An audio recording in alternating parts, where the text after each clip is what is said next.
This is about providing for sustainability for the people. No longer should we get all of our food from the mainland. That should end. We should provide food and jobs for local people to make a living. It used to be like that. The way I was raised, farm their own pigs, tail patch. You go to the stores, you get the leftover slop, whatever is already old on the produce. Take that, you feed the pigs before you go work at the tail patch. By little after midday, it's lunchtime already. Then me and grandma guys, we was going down the beach, chopo, relax for the rest of the day. Yeah.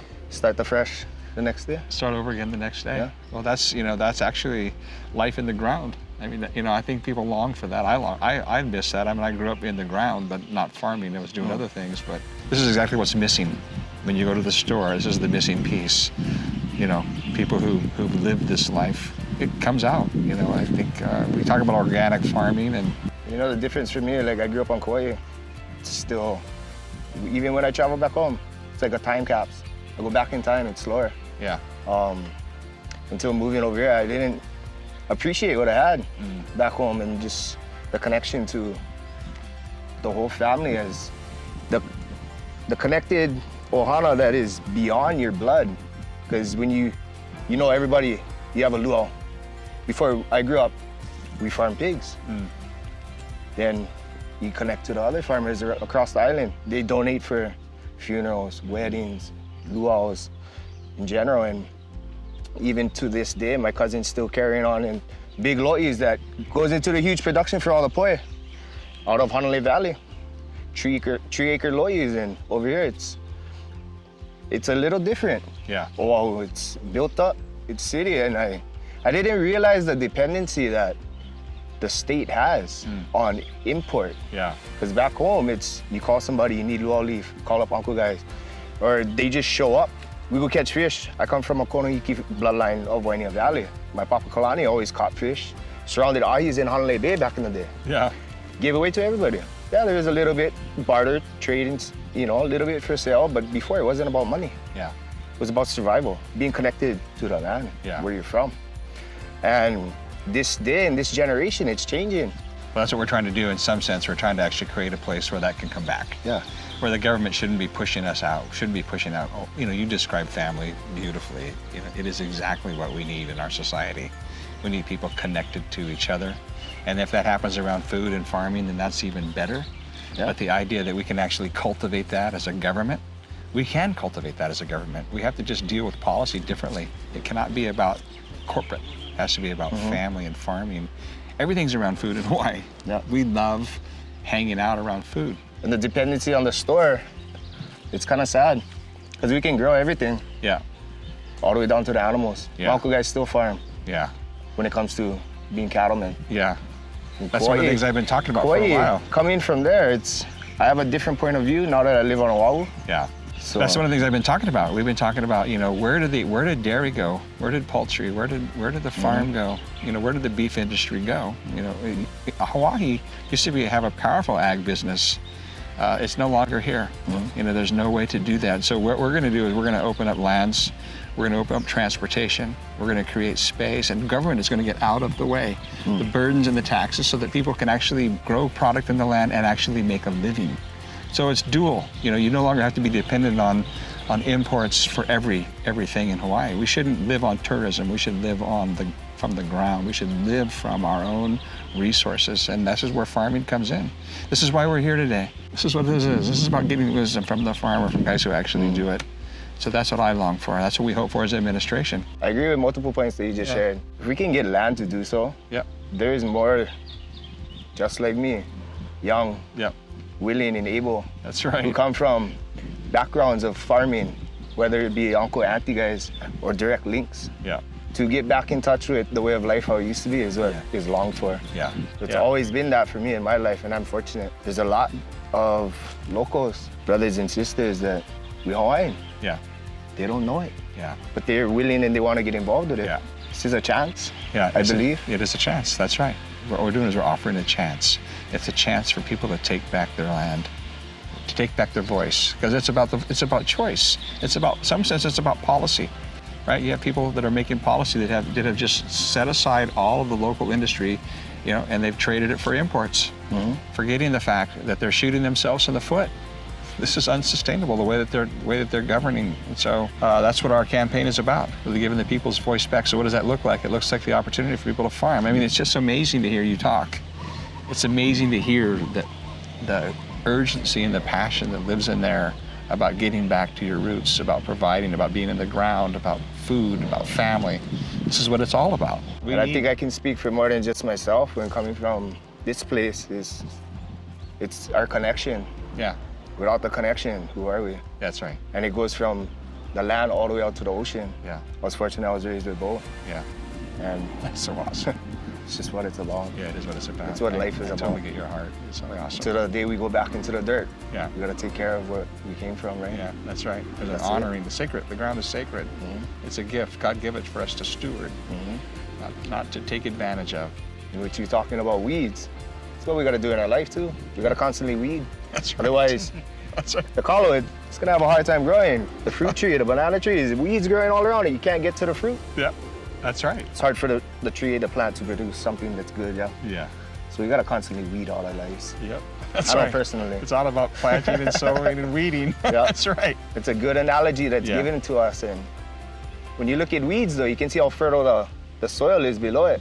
Yeah. If you got good weeds, or not, I'm not gonna say good, but Yeah.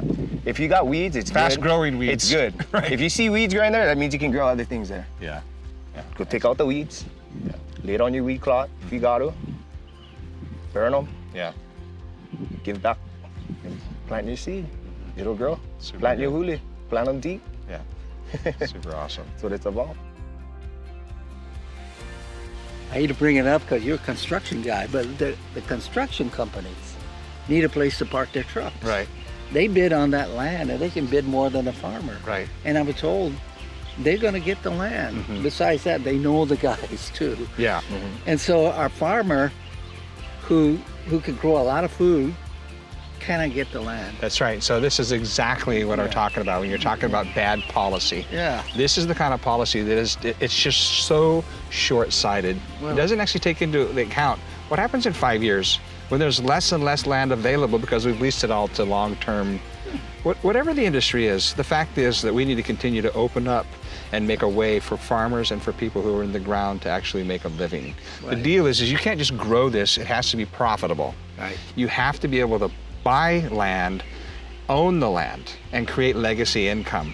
That way it can be passed down for generations. Families can move on to these properties, and you can live on your land. I think our society is waking up to, organic farming and the need for have healthy food. I think they're becoming more aware of that. And the deal is now the products coming from the mainland are so darn expensive that now it's a competitive marketplace. It used to be you go into the store and you see the organic piece cost X and the out-of-state piece costs Y, and it was so much cheaper that people would buy the out-of-state. But now those are becoming more comparable, so that again it just opens up possibilities. And this piece doesn't need to be that high. This piece is that high because government is putting so much burden on the farmer. Right. Doesn't actually give them a place, right? They're always wondering and worried, should they invest? How would you invest in a property when you're going to lose it in 3 years? And if you can invest in the property, how do you become efficient? You can't be, if you're not going to make the investment and you have no incentive to do the investment and you have no market to deliver your product, it's a lose-lose. And all I'm saying is we're out here listening to you guys. This is a microcosm of everything in our state, particularly on Oahu. Another thing is the security of the land too. It takes time for farmers to invest into it, to build up the actual land to be productive. So if we start now, in the next 5 years, the stores could be filled with local crops. That's right. Yeah. And Within local 5 years, beef and 5 local years. poultry and local dairy, the Yeah. whole thing can be sustained right here in Hawaii, whether it's Parker Ranch beef or poi from Honolulu. Yeah. So this is Moirator. This is a Hawaiian commercial variety.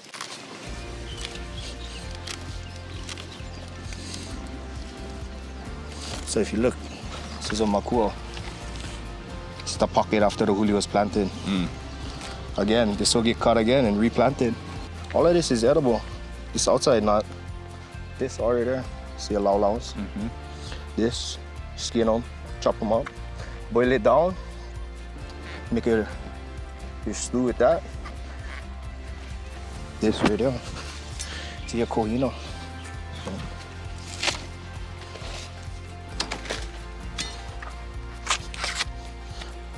This gonna go back in the ground. How long will it take to regrow? Till harvest, a year. Year. So you gotta have time to invest in it. Yeah. Not worry about getting evicted from your land. So when you connect with people and they're actually doing this, I'm not a farmer, that's obvious. But to talk to Jared and to listen to the story, this is the story of the people of Hawaii. This is the story of the farmer. This is the story that must change. It must change from wondering what the future has. Is there going to be land available? Is there going to be opportunities? Is there income at a place for my family to live? This is the story that has to change.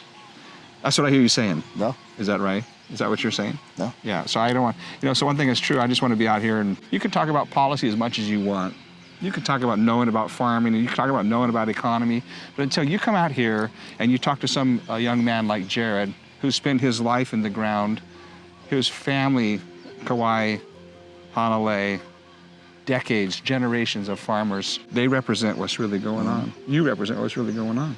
And I'm just one So person. this is where wisdom is found. When I say that we're on a wisdom campaign, I'm not going to assert that I know anything about farming, but I know this man, and I know his heart, and I know his desire for the people of Hawaii to be self-sufficient, and what it means to be a part of a family who's connected at this granular level, and this is awesome. You gotta give it back to everybody who has taught me. A lot of them aren't around. Some of them still are. It's to carry that on. 'Cause if not, all of this can be lost. Yeah. Be lost Yeah. to the invasion of import Yeah. without any export. That's right. This is economy. When we talk about economy in the campaign, we talk about the local marketplace. We've talked over here at length. We've talked about the fact that we want dairy, we want poultry, we want beef, we want produce. We want it available for the local people at the supermarket.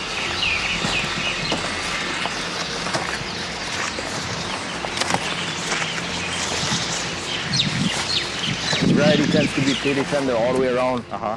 And this variety has plenty oha around it, so you get plenty leaf off of. I planted one huli, you get all of this oha, and that will all get replanted. So that'll make like 15 hulis then. there's like, some of them have maybe 50 around it. 50. Yeah. Wow. So fertile soil. So with this you make squid luau, chicken luau, beef luau, or you make your pot lau, which is your pork. Uh-huh. All hand done. Farmer comes out, Yeah. he's in the field, he hand picks the leaf. Yeah. Hand picked. There's Yeah. only one way to do it. Only one way. Only one way to do Yeah. it. And it's quality control too, because you're not gonna want to put this inside. Yeah. You know. Yeah. I mean, you could eat it, but if I had to go and sell all of this, I wouldn't give them this. Yeah, you just eat that one. I would end up taking off this, Yeah, take off the ends, and then I would eat this. right. Peel this. It's the stringy part. You chop this up. You chop this up. Boil it down. You add your meat at the same time, and it'll just turn into luau stew. You do amazing. Hawaiian salt. That's That's right. it. That's the The end, if you want, you can throw your shoyu on top. Locals we like our shoyu, right? But chili pepper water. Yeah, That's it. yeah. So good. So, yeah, all of this is all edible. We're exceedingly blessed to have men like you, for real. All right, bro. Love you, man. Love you.